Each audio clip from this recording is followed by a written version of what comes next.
Marcos. Capítulo 6. E ele, saindo dali, chegou à sua própria terra, e os seus discípulos o seguiram. E, chegando o dia do sábado, ele começou a ensinar na sinagoga, e muitos, ao ouvi-lo, se admiravam, dizendo: de onde lhe vêm estas coisas? E que sabedoria é esta que lhe é dada? E como estas poderosas obras são feitas por suas mãos? Não é este o carpinteiro, filho de Maria, irmão de Tiago, e de José, e de Judas e de Simão? E não estão aqui conosco suas irmãs? E escandalizavam-se nele. Mas Jesus lhes dizia: o profeta não está sem honra, exceto na sua própria terra, e entre os seus próprios parentes, e na sua própria casa. E ele não podia fazer ali nenhuma obra poderosa, salvo impor suas mãos sobre poucas pessoas enfermas, curando-as.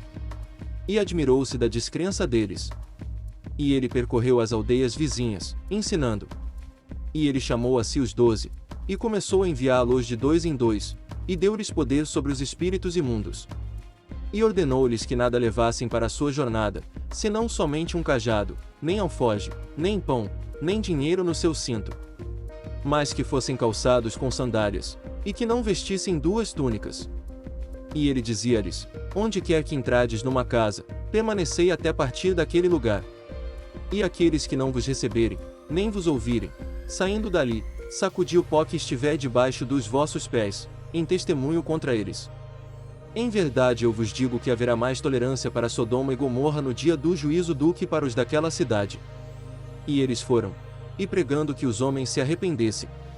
E eles expulsavam muitos demônios, e ungiam com óleo muitos que eram enfermos, e os curavam. E o rei Herodes ouviu falar dele, pois seu nome foi propagado amplamente, e disse: João, o Batista, foi ressuscitado dentre os mortos, e por isso estas maravilhas operam nele.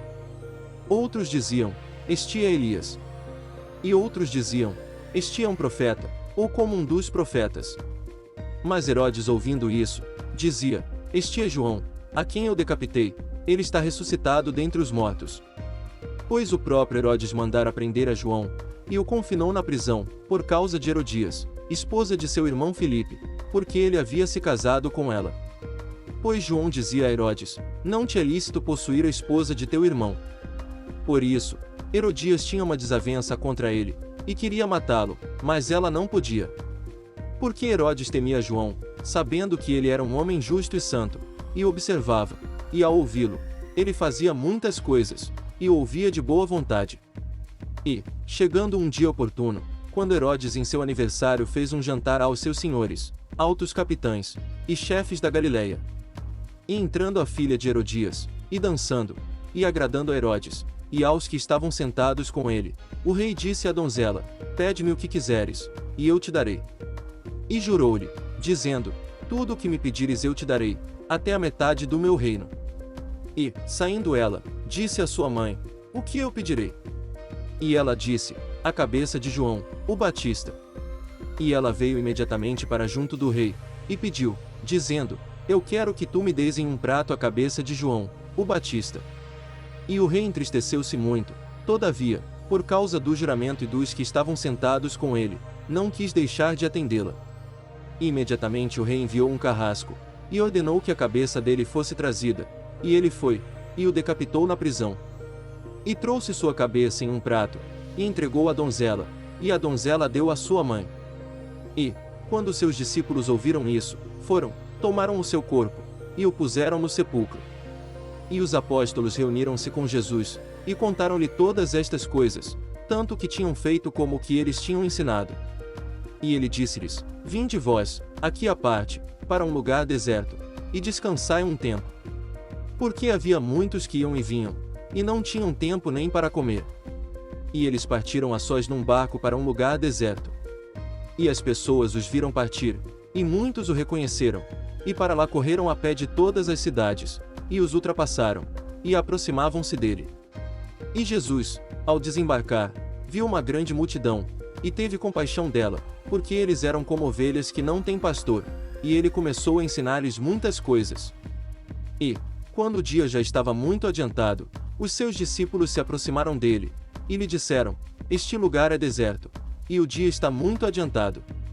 Despede-os, para que possam ir nas regiões ao redor, e às aldeias, e comprem pão para si, porque eles nada têm para comer. Ele respondendo, lhes disse, dai-lhes vós de comer. E eles disseram-lhe, devemos ir e comprar 200 denários de pão e dar-lhes de comer. E ele disse-lhes, quantos pães vós tendes? Ide e vedes. E, quando eles souberam, disseram, 5, e 2 peixes. E ele ordenou-lhes que fizessem assentar a todos, em grupos, sobre a grama verde. E eles assentaram-se em grupos de 100 e de 50. E, tomando ele os 5 pães e os 2 peixes, e olhando para o céu, abençoou e partiu os pães, e deu-os aos seus discípulos para que os pusessem diante deles, e dividiu os 2 peixes entre todos eles. E todos eles comeram e se fartaram. E recolheram 12 cestos cheios dos pedaços, e de peixe. E os que comeram os pães eram quase 5.000 homens. E imediatamente obrigou os seus discípulos a entrar no barco e passar adiante, para o outro lado, a Betsaida, enquanto ele despedia a multidão. E, tendo-os despedido, ele foi ao monte para orar. E, ao anoitecer, o barco estava no meio do mar, e ele sozinho em terra. E viu-os fatigados a remar, porque o vento lhes era contrário.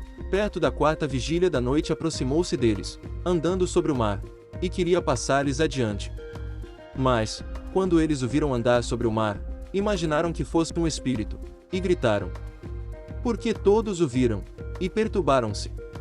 E imediatamente falou com eles, e disse-lhes, tende bom ânimo, sou eu, não tenhais medo. E subiu para junto deles no barco, e o vento cessou, e ficaram maravilhados em si mesmos além da medida. Pois eles não tinham considerado o milagre dos pães, pois o seu coração estava endurecido. E, eles passando para o outro lado, chegaram à terra de Genezaré, e atracaram na praia. E, quando eles saíram do barco, imediatamente o conheceram. E, correndo toda a região em redor, começaram a trazer em leitos os que estavam enfermos, para onde ouviam dizer que ele estava. E, onde quer que ele entrava, em aldeias, ou cidade, ou nos campos, eles colocavam os enfermos nas ruas, e pediam-lhe que eles pudessem tocar somente na orla da sua roupa, e todos quantos o tocavam ficavam curados.